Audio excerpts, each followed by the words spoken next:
My name is Cara Niebieszczanski. I'm the head of the front office quant team in global markets at RMB. I studied at the University of Pretoria and completed an MSc in financial engineering. I chose this career because I enjoyed maths, and then I suppose the financial side of things is just a way of using maths, and it's also quite exciting, the kinds of applications that we do, the world of derivatives and how we can actually make an impact in business. So it combines maths and finance very nicely. That's pretty much why I chose it. We're responsible for ensuring that effectively models are available where they're needed. So if a trader or a structurer wants to do something new, we need to be able to price that for him and supply a model in some sort of system. We could say there's a vendor system and we're checking that we're comfortable with it, or we need to build our own model and have that validated. And then, of course, as head of a team, it's quite important that I spend a lot of time with my guys, teaching them and helping them and just troubleshooting any issues. The highlight, I spend a lot of time teaching my younger team members, and then when they're able to stand on their own 2 feet and produce work and tell me how much they've learned, it all seems like it's worthwhile and you're actually making a difference. There's frequently a model that requires quite a lot of thought. It's something that's new and innovative.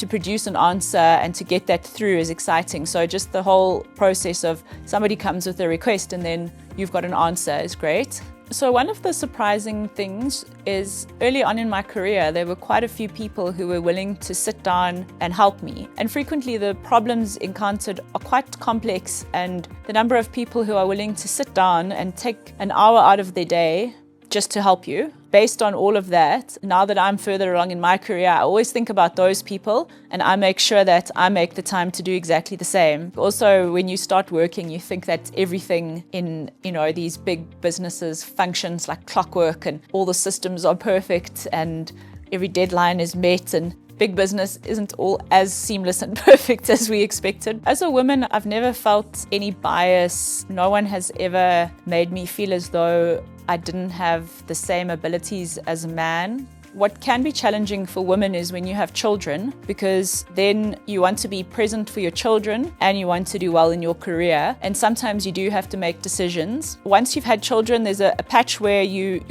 mind is buzzing and you're trying to deal with your life changing and all of the responsibilities associated with making sure that the children's lives run smoothly. And then if you have an intellectually stimulating role, I think for a short period, you sort of feel as though you need to get your brain back for a little bit.